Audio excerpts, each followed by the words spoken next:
Rev up your engines and get ready to talk NASCAR betting. Join Brendan Gaughan and Jeff Motley as they get you ready to cash tickets on this weekend's race. 18 to 1 to win, plus 450 for a top three. Give me that 130 number, and I think that's a pretty good return. I like the 4 bet. I just think there'd be better bets somewhere else. Gone Racing, streaming to YouTube every Thursday at noon Pacific. We have 11 amazing restaurants featuring a wide variety for every price range and appetite. South Point's Garden Buffet has something for everyone at unbeatable prices. Or, if hunger strikes in the middle of the night, join us at Coronado Cafe. The American menu offers breakfast, lunch, or dinner 24 hours a day, plus a Chinese kitchen for authentic Chinese dishes from 11 a.m. to 11 p.m. From steak and eggs to wonton soup, it's fast and friendly service 24/7. When you need a quick pick-me-up, you can find it at our state-of-the-art Starbucks just inside the main South Point entrance. Order ahead with the Starbucks app for easy mobile order pickups. Or enjoy your favorites in the relaxing dining area anytime, day or night. If you love Mexican food, Baja Miguel's has all of your south-of-the-border favorites. There are dozens of classics to choose from, like fajitas, ceviche, chimichangas, tacos, and more. And for spirit lovers, Baja's colorful non-smoking tequila bar is right outside.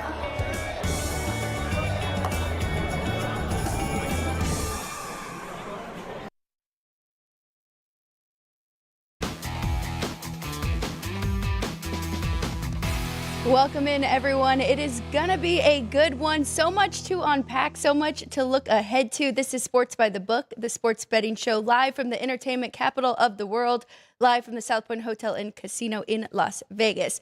Alex White, Brian McCormick here with you on this Tuesday, and joining us in about 5 minutes, Dwayne Colucci, the race and sportsbook manager up at the resort at Summerlin, will check in with us.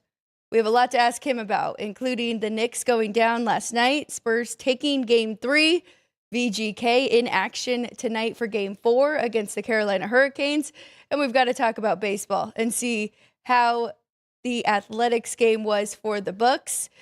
I mean, if you didn't see it, 29 runs scored, and we'll bring Ryan in here. We like to do a little recap, and we'll start our recap, and then when we see Dwayne, we will bring him in. But, Ryan, you were there at the game, so the Athletics get 2 series here in Las Vegas at the Las Vegas ballpark where the Aviators, the AAA team, plays, and it was fireworks last night. Yeah, fireworks literally and figuratively. 11 total home runs last night between the Brewers and Athletics combined.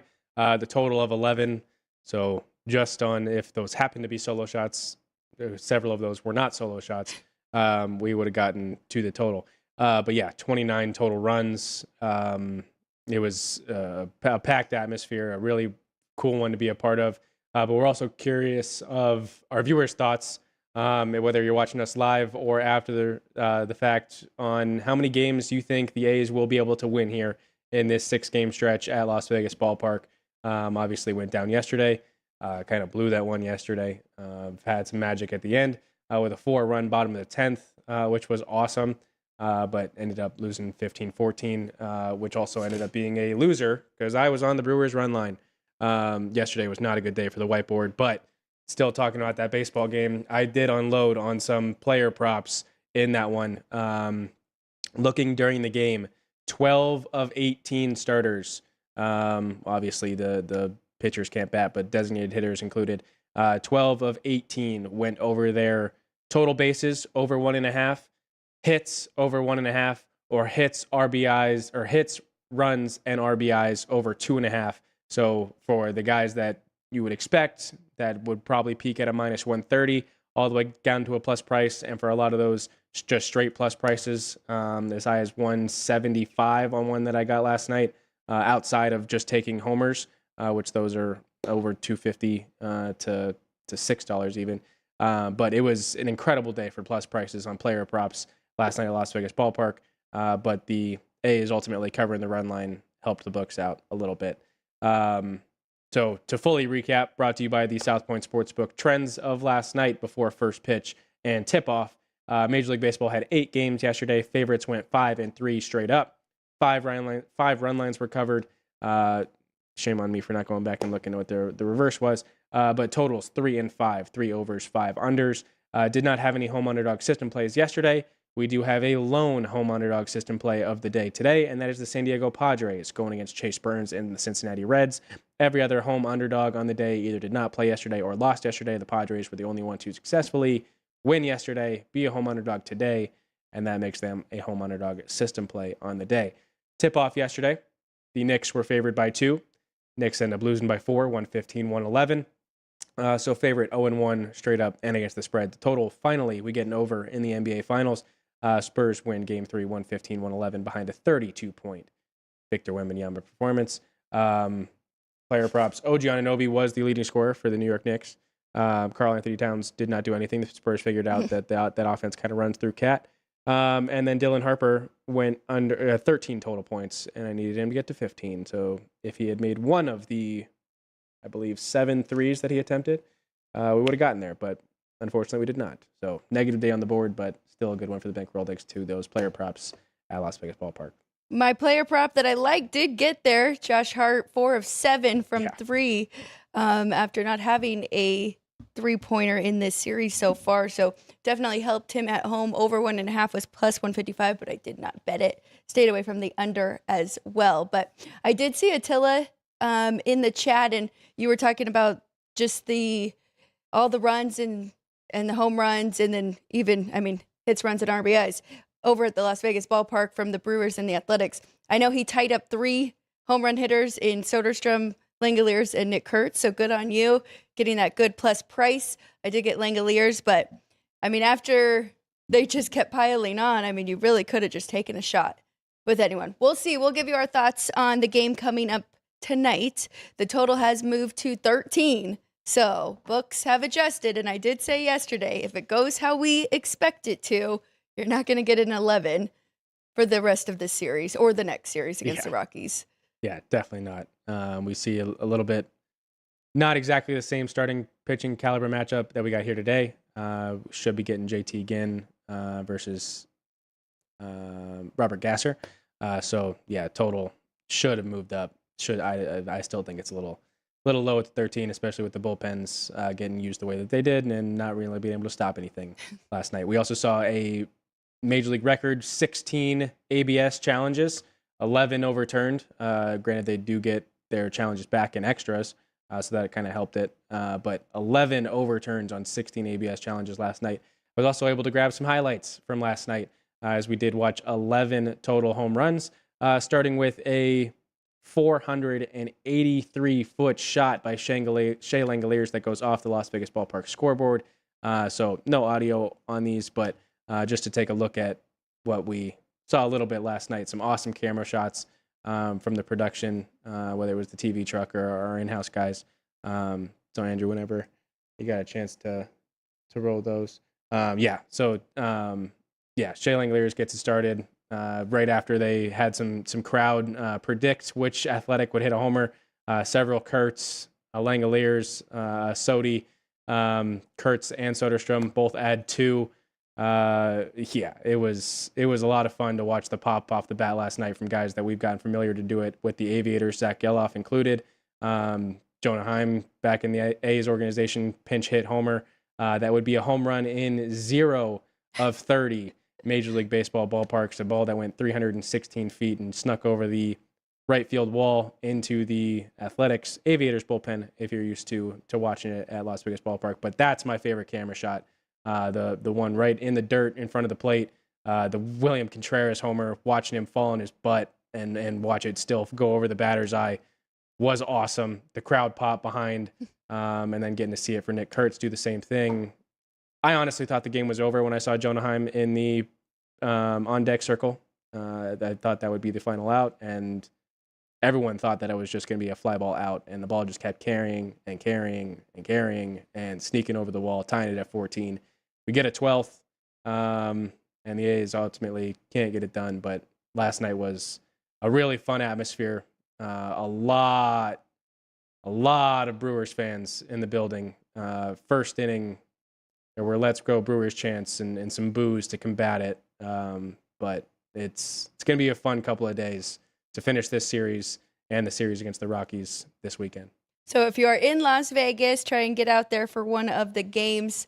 Of course, game 2 today, and then the 3-game series against the Rockies begins Friday, Saturday, Sunday. So make sure and get out there. 29 total runs last night, 11 home runs. And of all the baseball games yesterday, just 21 home runs and 11 of them came from that game. So really fun stuff there. All right, we're going to take a quick break. When we get back, Dwayne Colucci will join us here on Sports by the Book. We're going to talk NBA, NHL, and a little baseball here with DC. Heading to Las Vegas to catch the action at Allegiant Stadium? Skip the traffic and the sky-high room rates of the Strip. Book your stay at the South Point Hotel, Casino, and Spa. The South Point is located just 7 miles away from the stadium, and it's a quick trip up the freeway, making it an affordable rideshare or taxi ride. And don't worry about getting here when you land in Vegas. We offer a convenient airport shuttle to get your getaway off to a stress-free start. Shuttles are also available on Raider game days for a small fee. So whether you're rooting for your team or seeing your favorite band in concert at Allegiant Stadium, South Point Hotel, Casino, and Spa is your ticket to all the excitement.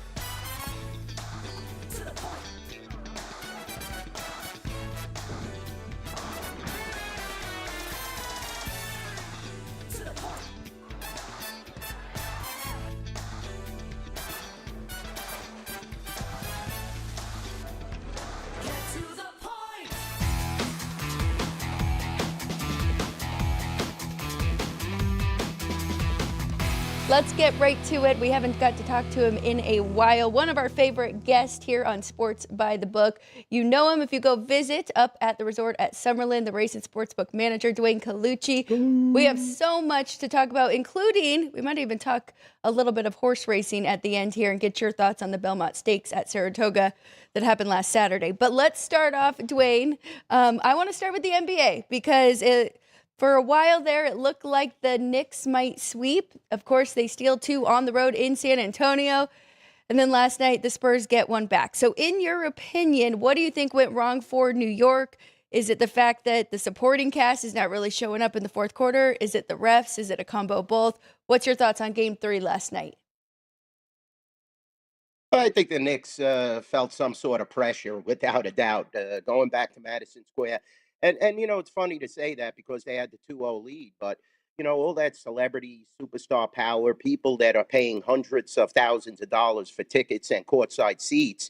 You had the mayor there, you had the president of the United States, unbelievable crowd there last night. And, definitely the Knicks, I don't think they played with that sense of urgency that I saw in the first 2 games. And definitely it was a must win for San Antonio, who had not lost 3 in a row the whole season. So that's a massive trend. And definitely, when you're getting points in that situation, I found San Antonio very appealing from a betting side. And you guys know I'm a diehard Knick guy. So, I think San An played a little more physical, and Towns was not a factor. You saw Wemby throwing Brunson to the floor at one point. A lot of suspect calls, but you can't hang your hat on that. I mean, every game that is played, there's going to be suspect calls in the NBA, whether it's in the NHL by the referees. So, blaming that is not always a feasible, excuse. So the Knicks felt a lot of pressure. I laugh at people that were saying Knicks in 4. I thought that was kind of comical,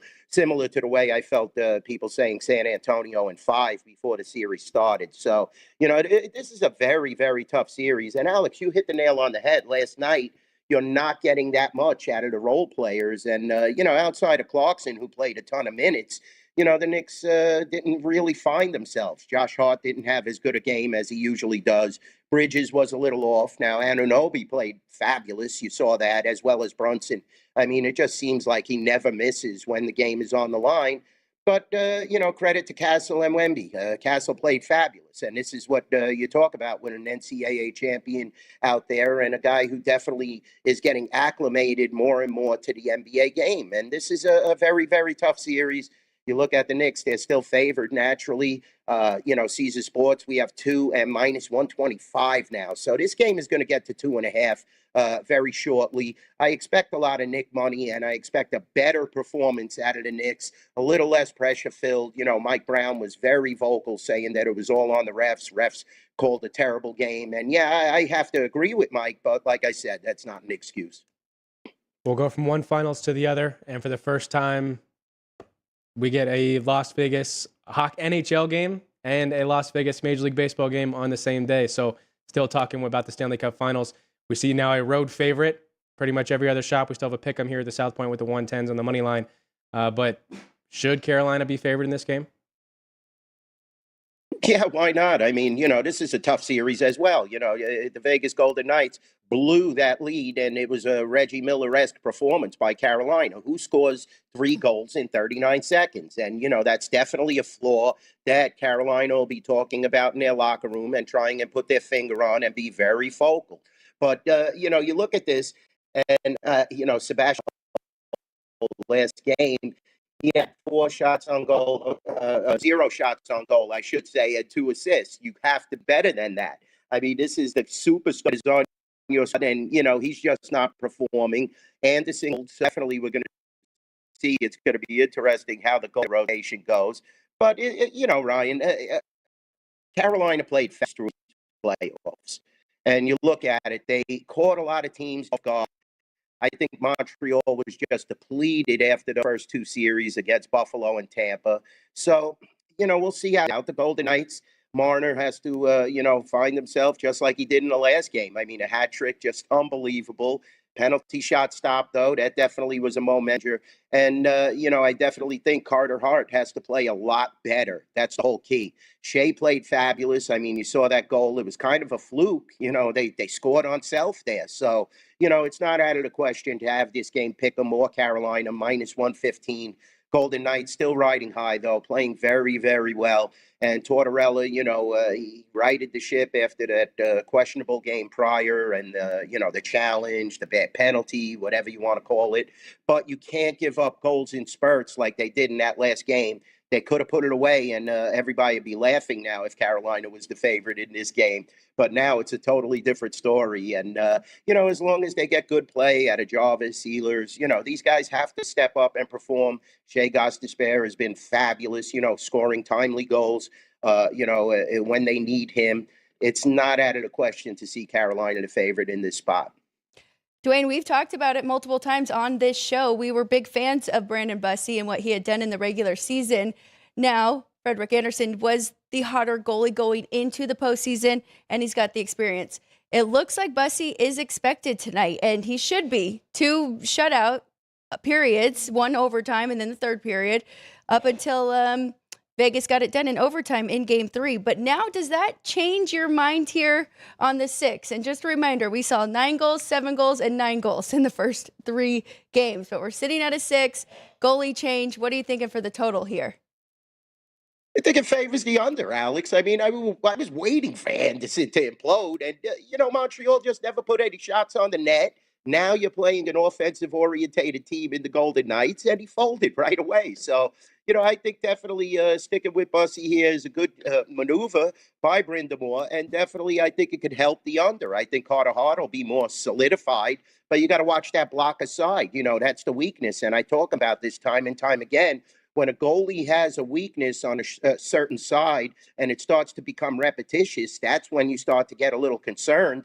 And, those 3 goals, that was incredible. I couldn't believe it. I'm going to be, sort of embarrassed here. I shut the game off because the Knights were dominating. Started to watch, another sporting event. Then I'm looking at my phone and I'm like, this can't be right. I mean, they're scoring every 2 seconds. And, sure as whatever, I just put it back on and 4-3 and, they let them right back in the game. So, like I said, you got to shut these guys down. You got to shut down Aho. You got to shut down Blake. You got to shut down all these other Svechnikov. Definitely don't let these guys start to get rolling, because if Carolina ever gets in front and builds a big lead, it's going to be tough for the Vegas Golden Knights to come back, because you only see that once in a lifetime. I mean, they broke the Montreal Canadiens record from back in the 70s. I think they scored 3 goals in 56 seconds, and Carolina scored them in 39 seconds. So a lot of pressure on the Vegas Golden Knight defense, but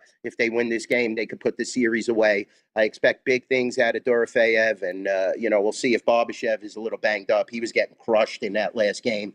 Mitch Marner can't speak enough about this kid, and if Eichel or Stone ever scores, that Vegas Golden Knight crowd is going to get out of control at T-Mobile. Looking forward to this matchup tonight. So I'm with you. I do think that it favors the under here with the goalie change. So do any of these interest you? First period, goal in first 10 minutes, no, plus 120 or plus 121. Under 1.5 in the first period, now that's a minus 105, which isn't bad. Or a draw. Are we going to see a 0-0 at plus 170 for the first period? Yeah, even Alex, when they scored a lot in that last game, they got 9 goals? First period was scoreless. So definitely, yeah, I like the under in all those options, especially that first 10 minutes if you're getting a plus.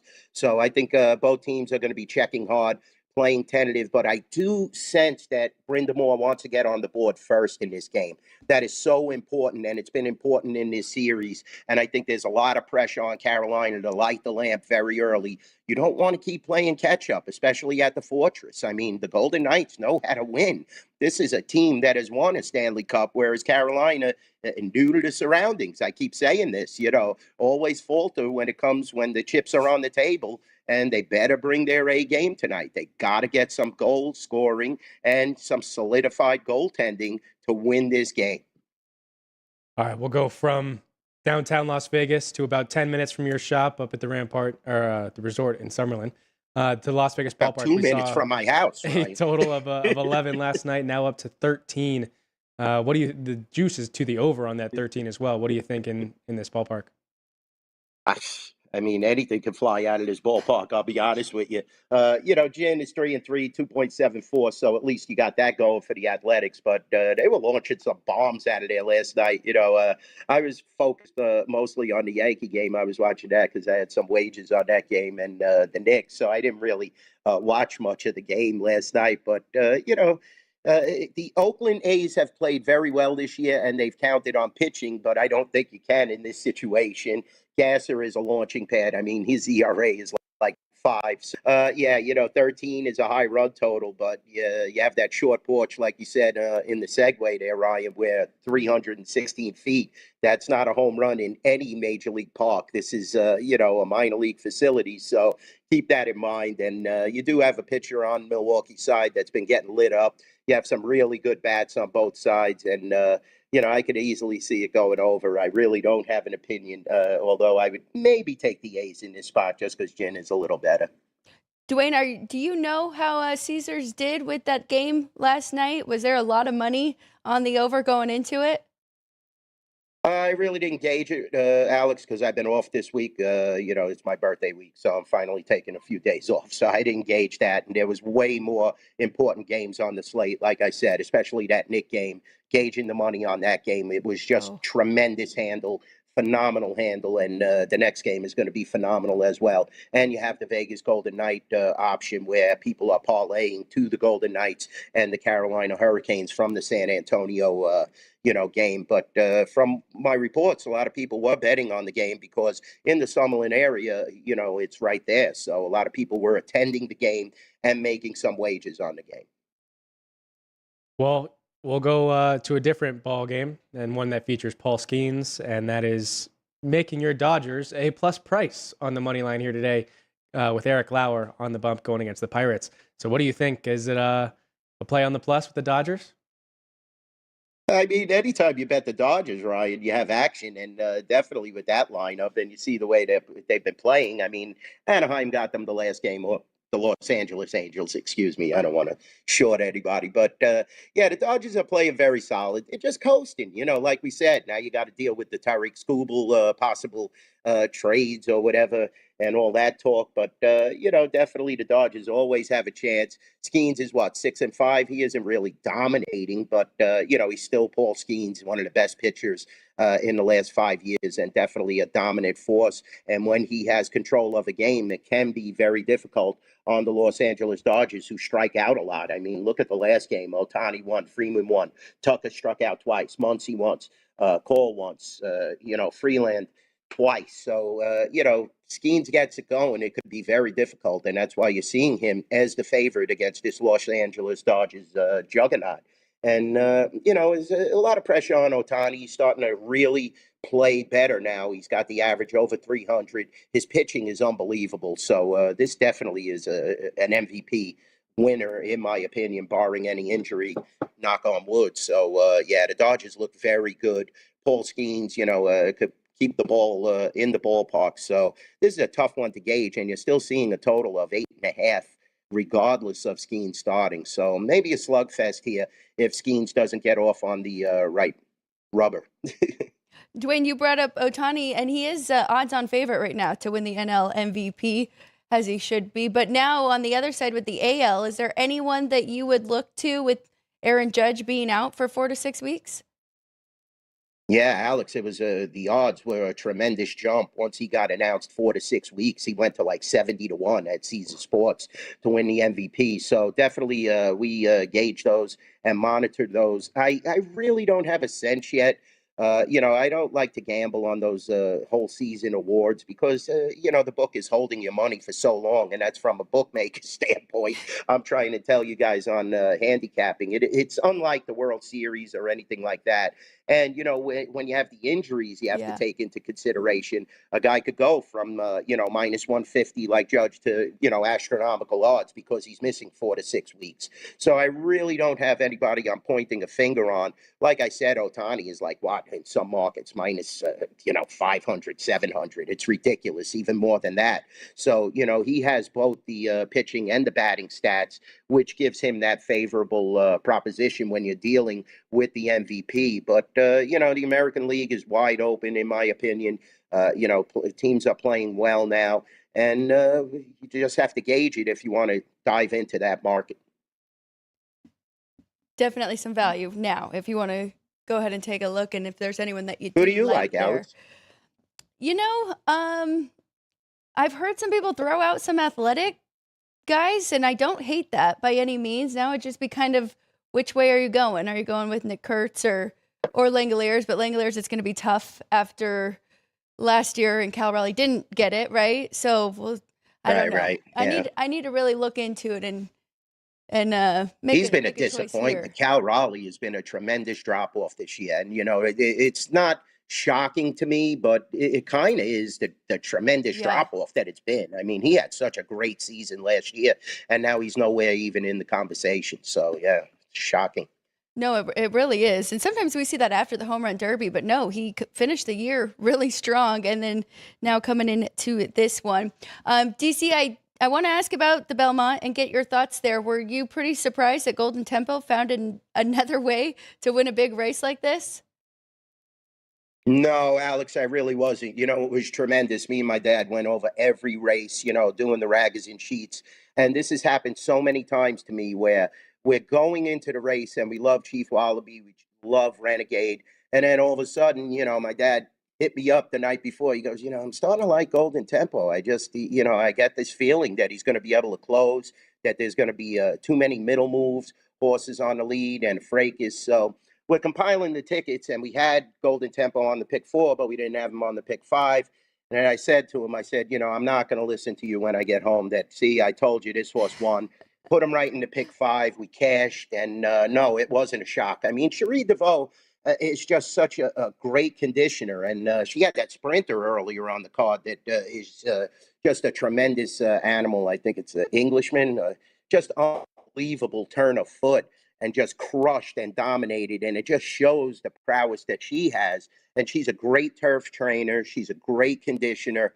You're going to hear about her for years and years to come. And, you have Jose in the saddle, Jose Ortiz, just a tremendous talent. And, he has 3 Triple Crown wins, I believe, since 2010, which is right up there with the best of them. So Jose Ortiz is definitely a great rider. The horse had a tremendous turn of foot, held off the Brad Cox horse. I think Chief Wallaby moved a little too early. Renegade never really fired his best shot. And the pace unfolded and Golden Tempo just started to crush. And a credit to the connections there. Wasn't shocking at all. I actually cashed on the pick 5, the pick 4, had a pretty good day. And, there was some solid performances there.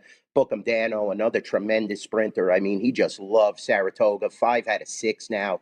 Paco Lopez just put him in the right position, sitting off the prior Breeders' Cup Sprint winner, and that was a battle-tested field. Nysos, I can't say enough about this horse. He's going to be right there when it comes to deciding on the Breeders' Cup Mile or the Classic. I think Baffert will go in the Classic this year.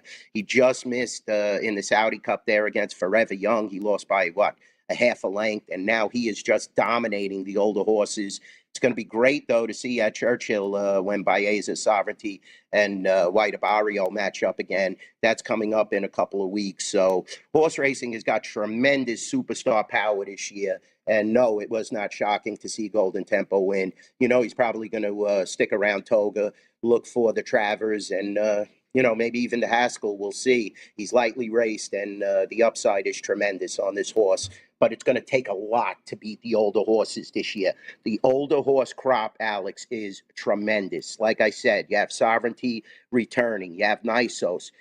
You have Baeza, White Barrio. Just tremendous superstar power there. And for this crop of 3-year-olds, Golden Tempo stands out now, but it's going to be difficult to beat those older horses, especially at 1 1/8 miles and 1 1/4 miles. So when is that?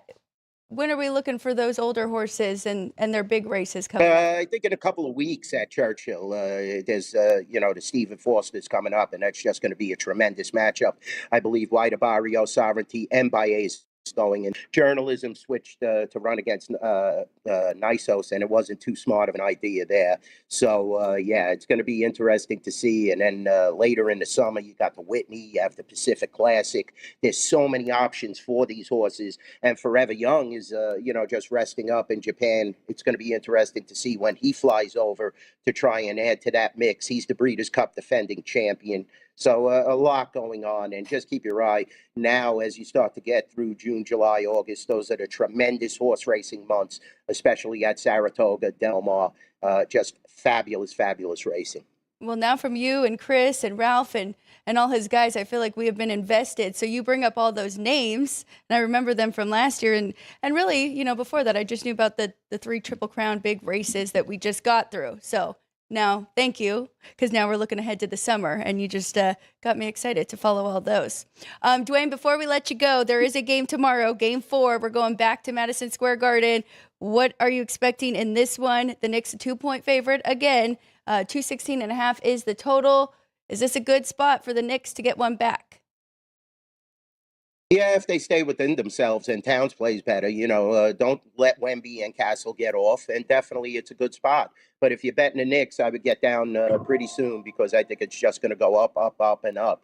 I think there's going to be a lot of Knick backing, not thinking they could lose 2 in a row at Madison Square. And all that we're talking 4 in a row. They definitely have a lot of pressure now for the Knicks to win one. You're still going to have this off-the-hook crowd, except the president probably. So, the Knicks are definitely in a good position. Brunson has to play, the way he's been playing, get Hart more involved, make sure that the role players like Shamet and Clarkson get involved, Mitchell Robinson, and, Anunoby has a good game, and Bridges, sky's the limit for the Knicks. So, I think the Knicks will probably bounce back in this next game.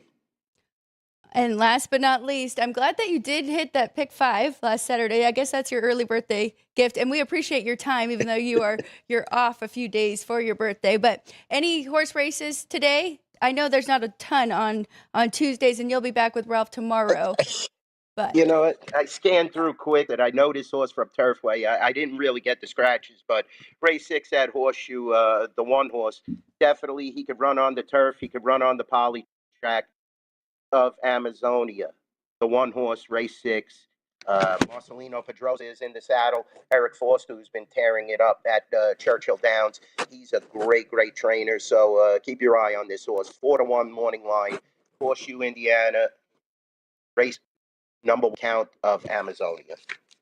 Ryan, any final questions from you for DC? No, I thought that was great. All right, Dwayne, we have been doing one more thing. I've been kind of making everybody pick a goal scorer throughout this playoff run for VGK. So who's your pick for tonight? For tonight for VGK, I'll say Who you feeling? Dorofeyev gets on the lamp. He lights the lamp tonight. He is due. He most definitely is. We appreciate you so much. Make sure you guys give him a follow on X at NYBookieDwayne and go see him. If you are in Las Vegas, go to the resort at Summerlin and say hello. All right, Dwayne, we'll check in again next week. So thank you so much. Sounds good, Alex. And if you like a long shot, Shea has been playing great. Throw Theodore in there. He might score two again. If Vegas starts to get going, they're definitely going to put up a lot of goals. But yeah, thanks for having me on. It's always great to join the Sports by the Book team, the best. And go Knights, go. And we'll be rooting for your Knicks tomorrow. Dwayne Colucci, everyone. We're going to take a quick break. When we get back, we're going to rapid fire through the baseball slate, and we'll just give you our best bets here on Sports by the Book. If you're celebrating a special occasion or just love fine dining, you're in the right place. Come experience the crown jewel of South Point restaurants, Michael's Gourmet Room. Welcome. With over 600 different types of wines and magnificent dishes prepared tableside, you'll revel in the rich classic Vegas decor and the best black tie service in the world. This intimate gourmet room has earned accolades galore. Come to Michael's Gourmet Room for an unforgettable dining experience. Another famous restaurant is the Silverado Steakhouse, where you'll find the charm and service that discerning patrons require. From top quality steaks and chops to fresh seafood and desserts, you'll love the award-winning wine list and menu at Silverado Steakhouse. Steak lovers have even more options with primarily prime rib. Catering to hearty appetites, the menu features a variety of flavorful prime rib cuts, dry aged to ensure tenderness, and then seasoned and slowly roasted. Although prime rib is our specialty, it's not the only thing on the menu. There's something for everyone.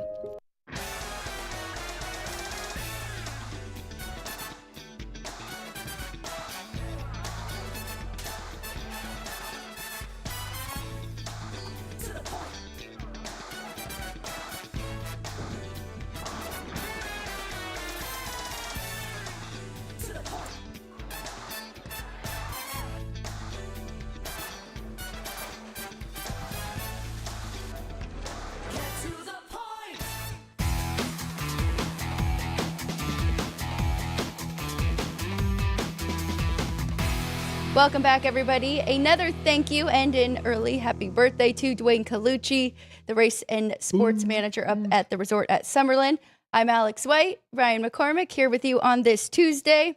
All right, we're going to, as I mentioned, kind of rapid fire through MLB. Couple plays that I like, but Ryan, I really focusing on that last game on the board and how I want to play that is in Las Vegas. And then on the other side at T-Mobile, Game 4 here in hockey, those bets that I threw out to Dwayne, I think I'm going to play a little bit on all of those, kind of looking at the unders in that first period. But back to baseball. We'll kind of pick our spots here. Where would you like to begin? Well, I'll first go to our ticker trivia, presented by City Light Shine, available at Lee's Discount Liquor Total Wine here at the South Point Hotel and Casino. But before I read the question, if there are any games that our viewers would like specific thoughts on, let us know in the chat, and we'll get to them because we're just going to throw them all as a whole to everyone today. But question for everyone in the chat, which we do have some guesses already. Who was the original NHL player to win both the Stanley Cup and Olympic gold in the same year? So who was the first player to do so? We're looking at our 9th to do so this year. Could be getting a 10th if VGK is able to ultimately end up winning this series. That's pretty remarkable. Only that many, right? Only 8. So who's the first? If Vegas wins, we'll now have 10, of course, with Hannafin and Eichel. And then if Carolina wins, who's our one U.S. Olympian on the Canes? Vince probably knows. Or Nick will probably throw it in there. But yeah, so there's the ticker trivia. And now I just gave us an extra ticker trivia where who was on the USA Olympic team this year that is on the Carolina Hurricanes? All right, so to baseball. I completely spaced. I definitely went over it before the series started. And now I can't. I believe did spaced too. it. Yeah. Well, now I need to find it. Team USA. You're going to be really mad. Oh man. Once you find it. And Vince is laughing. Yeah. Jacob Slavin. Yeah. All right. Well. I know, but all these names were going through my head. There's a lot of S's. So I was thinking, like, it's not Seth Jarvis. It's not Stan Coven. Yeah. Jacob Slavin. Okay. Yeah. Now that we got that out of the way. All right. We'll go back to baseball. So we do have a home underdog system play of the San Diego Padres, Lucas Giolito against Chase Burns and the Reds here today. As the Padres won last night, but tall task to have to do it against Chase Burns. We do have a good pitching matchup, Paul Skeens on the bump for the Pirates and a underdog of the Los Angeles Dodgers today. But which NL game are you looking at today, Alex? Wow, I kind of missed that one about the Padres. That's intriguing. Now you're getting plus 108. It is a system home underdog play. I really liked Giolito when he was with the Red Sox. Not his greatest start right now, kind of a control problem. He has 11 strikeouts to 13 walks. So that is not good. And the 174 whip, but might not be a bad play there, even though Chase Burns has been phenomenal this year. Sub 1 whip, 205 ERA. So I'm gonna think on that one, but I might jump in there and follow Chris and whoever else is following the system play there. I was looking at the Cubs and Rockies, Ryan. I honestly think we're gonna get some runs here. And the one thing that's a little nerve-wracking is the Rockies have not really been hitting. So they need to contribute to this, I think, unless we want to go with the Cubs team total, because I do think that they will be able to put up some runs against Sagano. How are you feeling? 6.5. Yeah, plus price is a 7.5. Wow. Yeah, you mentioned the Rockies have been struggling to hit. The Cubs have been struggling to hit. Everyone but Pete Crow Armstrong has been, quite honestly, awful in the lineup. Terrible with runners in scoring position. Alex Bregman talked about a little bit that he's been terrible, especially with runners in scoring position. But Seiya Suzuki, Dansby Swanson, Alex Bregman, Michael Busch, none of them, Ian Happ included. Ian Happ seems to only really do well when the game is out of question, the Cubs are losing by a bunch. So, yeah, I would love to think, 12-game stretch of hosting the Giants, go on a trip to Colorado, to San Francisco, and then get the Rockies back at Wrigley. When I looked at it during the Cubs' 10-game losing streak, I'm like, well, this is a perfect spot to get their third 10-game win streak of the year. And now they'll have to go into the series after the Giants, or after the Rockies are at Wrigley, in order to win 10 straight, win all of these, and continue to do that. Ultimately, that leads me to thinking that this total might be a little high. We might struggle to get runs. I'm hoping for a good Colin Ray start, and the Cubbies lineup doesn't have good career numbers. Granted, not a huge sample size against Tomoyuki Sugano, as he was in Baltimore last year. But it's also been a month, or almost a month, since Sugano made a start in Colorado. He's been starting on the road the last 3 starts out. That's true. So could we get some pop? So it's been a struggle for the Cubs lineup other than Pete the last 2 weeks. So I would love to see them wake back up, but really only the one I'm confident in is PCA. I'm going to take a little bit on the over 12.5. I'm glad that you just reminded me that Sugano has been pitching on the road as of late. His home road splits are pretty bad at home so far this year, a 4.50 ERA and a 1.38. And then Colin Reyes, the same. He's been well, same but opposite. He's been better at home at Wrigley Field and on the road this year, a 6.19 ERA. So I'm gonna take a shot here. Can we keep it going with the fireworks and what we had yesterday at the Las Vegas ballpark? Hopefully we get some here at Coors Field. That Padres game, another reason why I was kind of liking the dog there is because I do lean to the under. Yep. With both of those two, and we talked about the Padres struggling against lefties, but it's also against righties. Found a way to get a few runs yesterday, but so I'd be looking at under 7.5 in that one.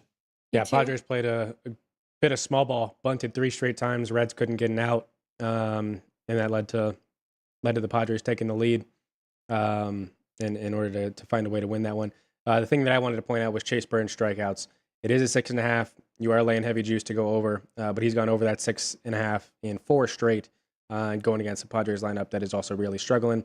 You want to take a plus price on getting it to the 7.5. Granted, you're going to need almost 3 innings of strikeouts from Chase Burns. I think it'll be a quality start day from him. Hoping for a quality start from Giolito to lead us to an under. It's where the juice is. Giolito to get back on track. But it is a home underdog system play. That would be the trust to the Padres. But I would much more confidence in Chase Burns to be able to do what he's done this year. 81 strikeouts to 21 walks for Chase Burns. So don't hate that one at all. The other one that I was looking at, I'm going to play the Dodgers as an underdog here today against Paul Skeens. The Pirates have lost 4 straight Paul Skeens starts. Eric Lauer has made 2 starts with the Dodgers. They've ended up winning both of them. So his numbers were terrible in Toronto. And then, like Milwaukee, we've somehow got a pitching factory with the Dodgers staff. So Paul Skeens has been susceptible. Still Paul Skeens, so don't be surprised if he does fine today. But I would think that Eric Lauer, Pirates are also not good against lefties. So I would expect it to be a close game by the time these starters are pulled, and would trust the Dodgers to get to the bullpen more. So plus price, Dodgers money line is what you'll end up seeing on my board. And then the other one that I was looking at, Alex, we were kind of talking during the break, but the Marlins price has shifted so far. We're now at a minus 144 on their money line. So I think it would be a team total on the fish going against Zach Gallen that's struggled. I think Max Meyer is going to have a great start here today against the Diamondbacks. He has a perfect record, and I believe the Marlins have only lost 4 of his 12 starts on the year. So I'm thinking that's the right side, but fish getting runs today. Over 4.5 plus a 118.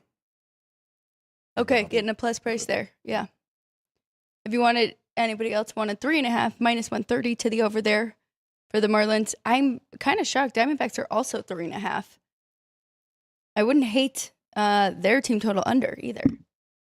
So yeah, in agreement, I think that is the right side and would be looking to play the Marlins. Zach Allen has definitely struggled. So I think they could get their offense going. The last NL game, I guess, Ryan, Mets. I think that's a pretty cheap price on a team that has been playing much better. So Freddie Peralta, Dustin May on the other side. But Dustin May has been pretty good for St. Louis. So that is the one tricky thing here, and could go 6 innings. So might be a low scoring as well. 7.5. I guess the books are telling you that. Yeah. So I'll probably stay off of that one. But 122, I do think that home team's the right side there.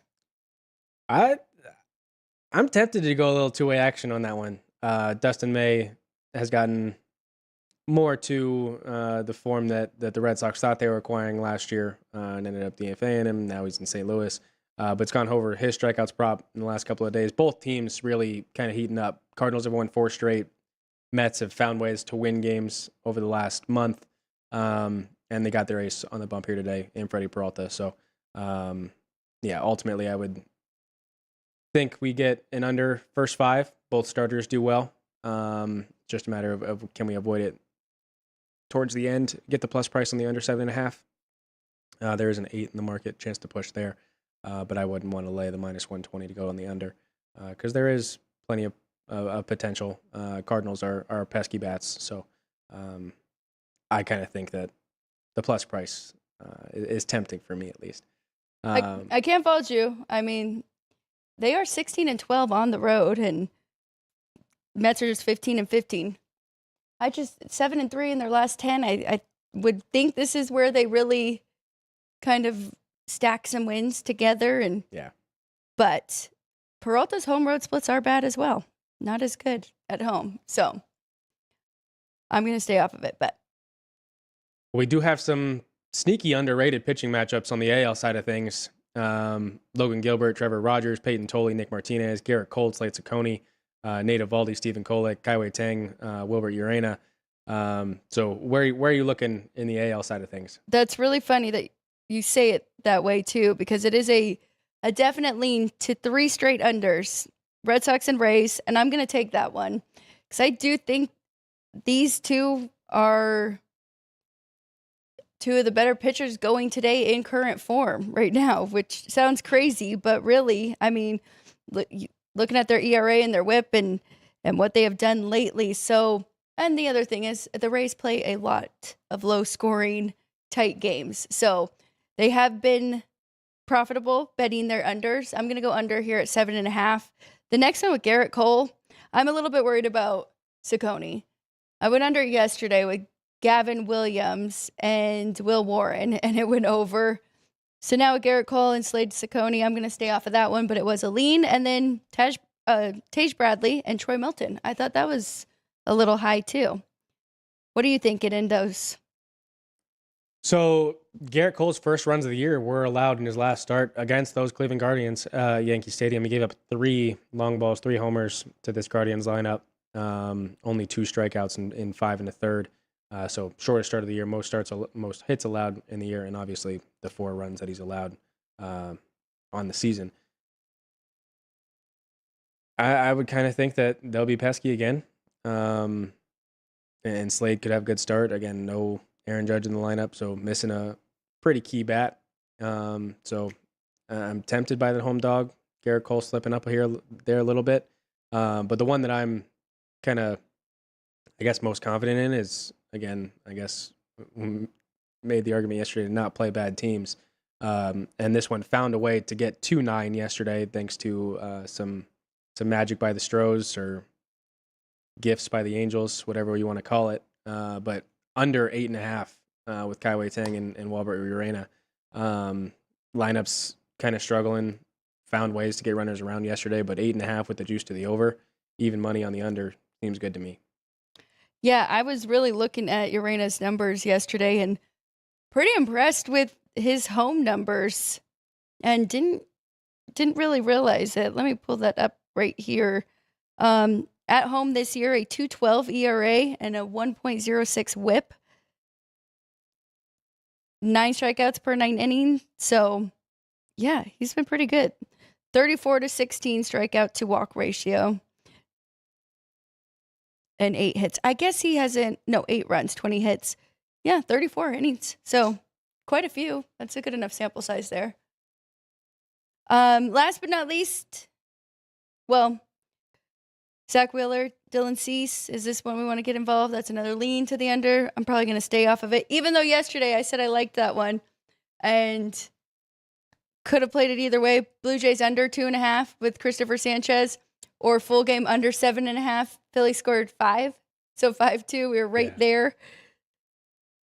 I'd be nervous to go back here again. I do think the Phillies are starting to put together some runs and could put up a big one.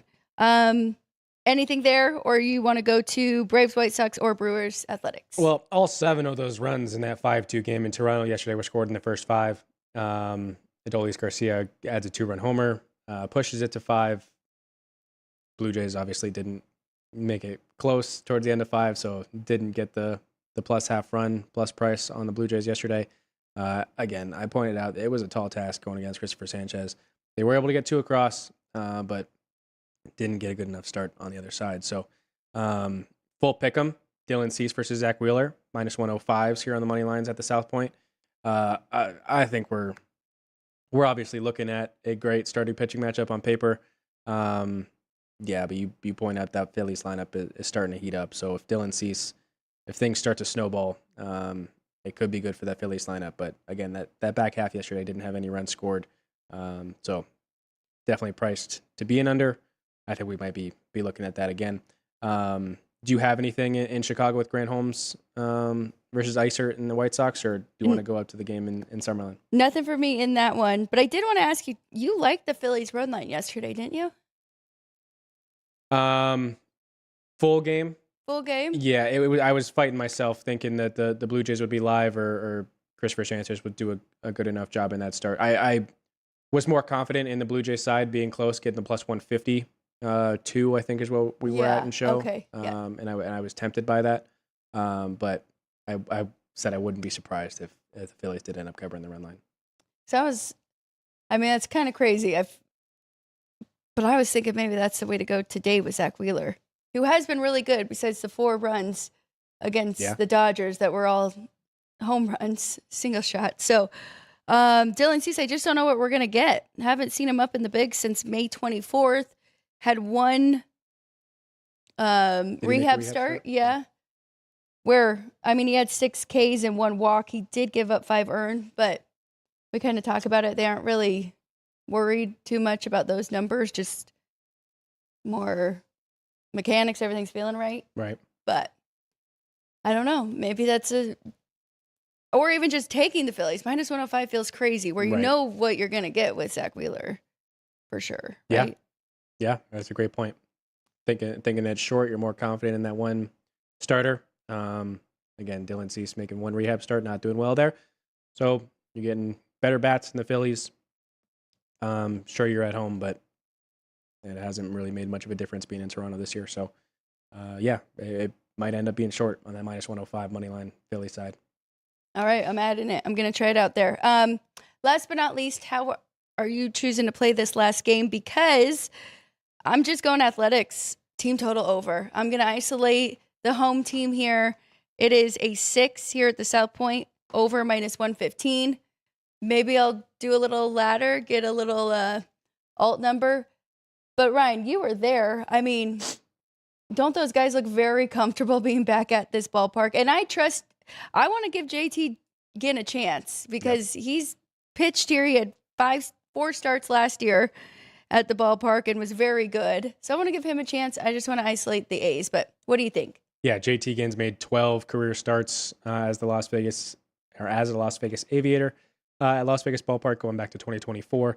Did not have a great year in 2024, but stellar year last year before getting called up, and has now been a mainstay for this Athletics team. So I am more confident in that side. Last night I was thinking that would be the one game that the Brewers did win, and now we get better starts in line for the A's coming up, and not so great ones for the Brewers.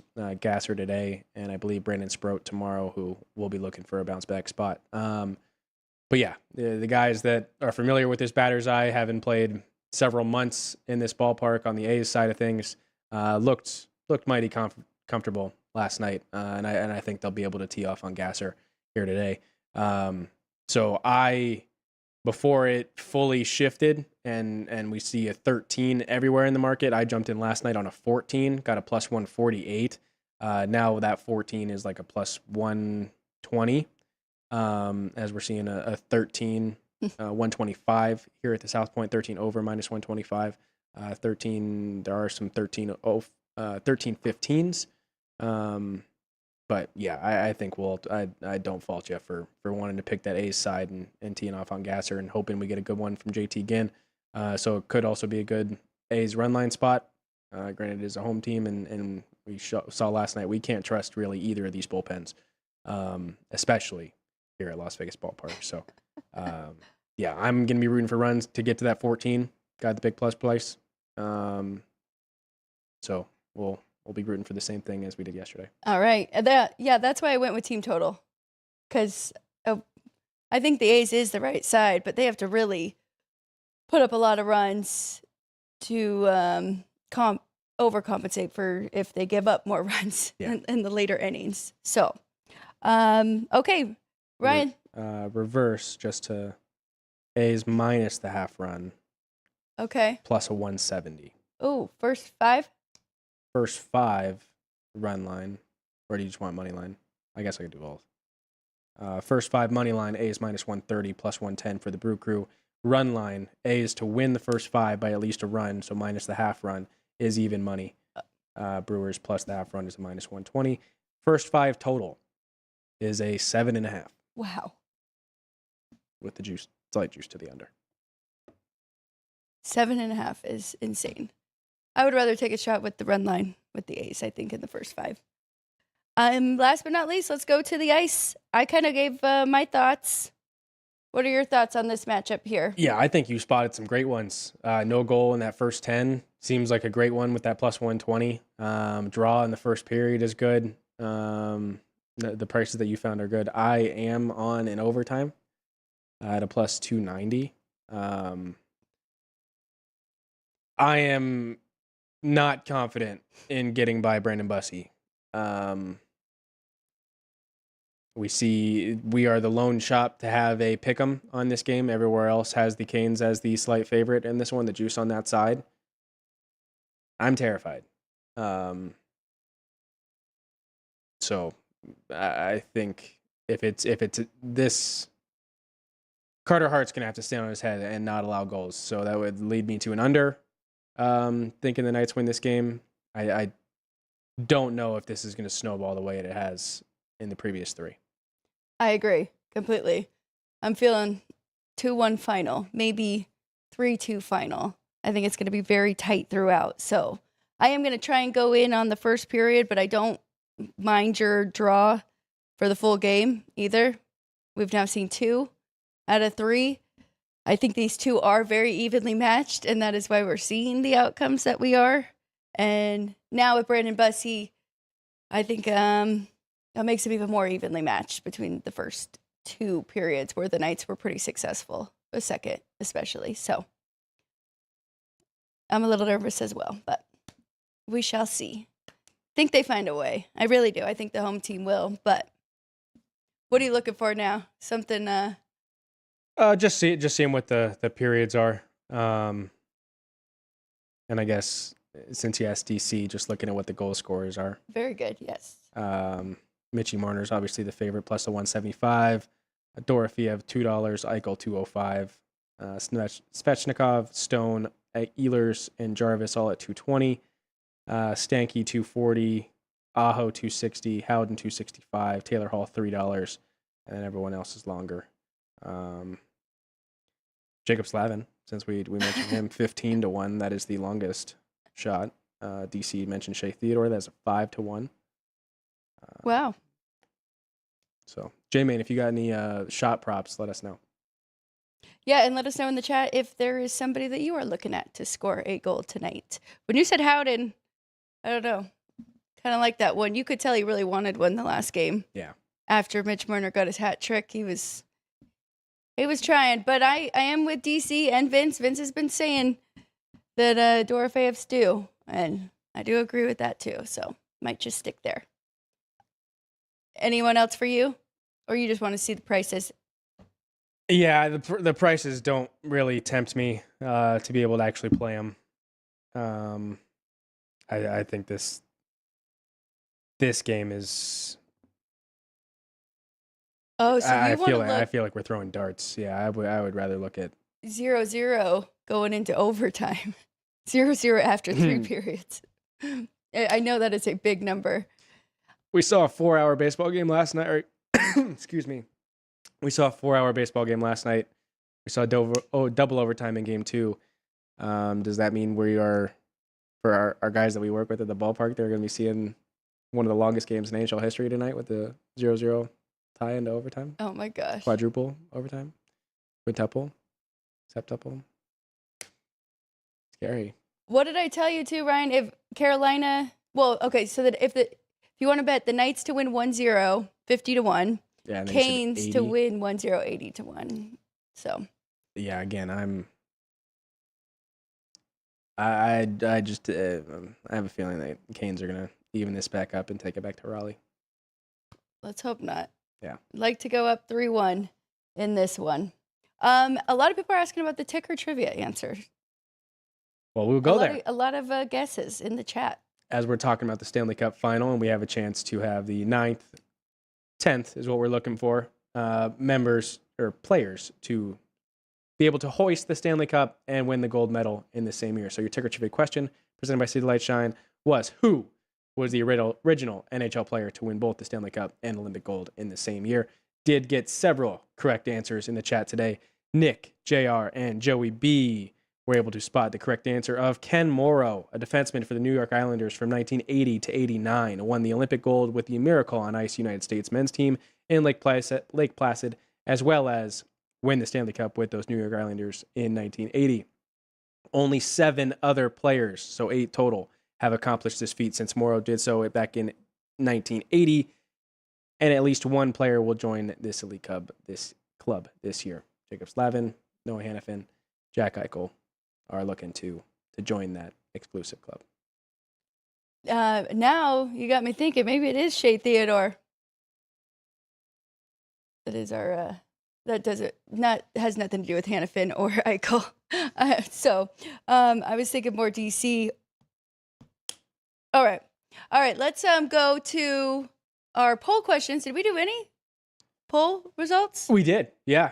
Talking about that Stanley Cup final here in Las Vegas tonight, extending the lead or evening the series. What's your call for tonight's Stanley Cup final, Game 4 in Las Vegas? Gave you the money lines as it is a pick'em here at the South Point. Minus 110s both ways. 60% of the vote going with the home team. So chat thinking the juice should be on the home side with the minus 110s. But obviously we're rooting there with the chat. Vegas Golden Knights to take a 3-1 lead back to Raleigh. Have the cup in building for Game 5. Are they doing another watch party outside of T-Mobile? Do we know that? I would imagine so. I know T-Pain is performing That's right. outside pregame, so that should be fun. Yeah. If it's anything like New York last night, so I don't think that crazy, but should be. Kind of stepping up their game there, Golden Knights. All right, Ryan, anything else before we get to our whiteboards? Race to Las Vegas returns tomorrow. We got more pony action Wednesday through Sunday over on the South Point Studio YouTube page. That page is linked in the description of today's video, so you want to make sure that you're subscribed to our channel, like this video, and subscribe to the South Point Studio YouTube page to get those pony plays every Wednesday through Sunday, 8 a.m. or 7 to 8 a.m. Is when that's live, or you can watch the recording after the fact. We also got Gone Racing this week on Thursday, so that episode will be up Thursday. That channel is also linked in description, so you can check those out. But you can also go and vote in the post today. Again, all 3 of those linked in the description of today's video. You can follow us on social medias. Everything that you're looking for relevant to our channel and everything here in the South Point Studio is linked in the description of today's video. All right. Love it. Okay. Let's get out of here. Let's go with our best bets on the board. I'm reading through the answer, the ticker trivia. I'm trying to think of why. Did you say he is a defenseman? Yes. That's why I was thinking Theodore, I think. It was really bugging me. So, okay, here we go. On a Tuesday, 1-1 yesterday. Yankees and Guardians was a miss. It did go over the total. Did get there with the over with the Brewers and the Athletics. And Langoliers home run. All right. On this Tuesday, I'm going to go with a couple overs here. Give me some runs again. Cubs and Rockies over 12.5 at Coors Field. I'm going to go with what I think it could be one of the best pitching matchups on the board. Red Sox and Rays. I'm going to go under that 7.5. Phillies with Zach Wheeler going. I'm going minus 105. And then I'm going to go A's team total over 6. Might even do a little bit of a ladder there. Hockey under 1.5 first period. Forgot to put it on there. No goal first 10 minutes. Those are my 2 definite ones that I will be betting tonight. I want to take a look at what the Nationals team total is. Because I don't think Adrian Hauser is going to have a good start here today. Why not? Oh, I did want to mention, I saw Bob Custer right in there that Zach Neto has been on fire. And he is not wrong. He pops up on my notification all the time with him hitting a home run. Ever since, who was that? Gage Jump? No. Who was going for the no-no? Was it Jump? JT. It was JT Ginn, wasn't it? Yep. Yep. Yeah, and they blow that. Yeah, give up the walk off in the bottom of the ninth. Yep. Yeah, I've noticed that. JT can go for the no. Yeah. All right, we'll do that.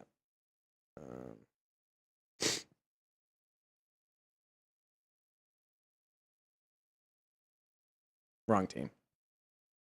Under 1.5. Sorry, everyone. We'll get it together. The Astros, Angels. Don't know why I wrote the Cardinals. Under 8.5, even money. Milwaukee Athletics over. We're at a 13.5. I'm at 14 for the plus price, so it's a plus. I'll write it in a minute. I'll find it, but we'll go over it now. I don't know why I'm putting the cap on. We're all over the place. All right, I didn't get home until midnight. The Marlins team total over 4.5 against Zach Allen, and the Diamondbacks plus a 118 price for the Marlins to score at least 5 runs. The Dodgers to get it done against Paul Skeens in the Pirates game in Pittsburgh, plus a 104 on the Dodgers money line. Nationals team total to get at least 5 runs in San Francisco against the Giants, and Adrian Hauser. The Astros and Angels to have less than 8.5 runs scored in that game, even money. And then the Brewers Athletics over 14 total runs. And give me a minute to let you know what the current price is on that one, but that's what I'm on in pocket already. So there you go. Those are the whiteboard plays of the day. I like that Nationals team total over as well. 4.5. That's a good number. A lineup that has been 14's even money. Very hot. Thank you, Drew Dog. Look at that. We had all the plays up there at once. I added in my 2 for the first period between the Knights and Carolina. So there you go. Best of luck, everybody. Let's get some winners, cash some tickets, just like that. Thank you, Drew Dog. All right. Thank you to the crew. I heard Ann back there. Ann, Vince, Drew Dog, Sean, and Jerry. For Ryan McCormick, I'm Alex White. Ryan, any final things before we get out of here on this Tuesday? It's pretty hefty juice on that minus $5 for me to not have my whiteboard ready. But it is complete now that we're 10 minutes over. That's because we handicap the games, go through everything we need to, and then we really like to finalize live with you. You get to see it all here on Sports by the Book. And then we talk through them, then we know what we really like. But all right, that's it for us. We'll be back tomorrow. Enjoy the game out at the ballpark. And Ryan, let's try and have a little bit quicker for those two. We'll be back here tomorrow, same place, same time, live from the South Point Hotel and Casino. This is Sports by the Book. We'll see you tomorrow.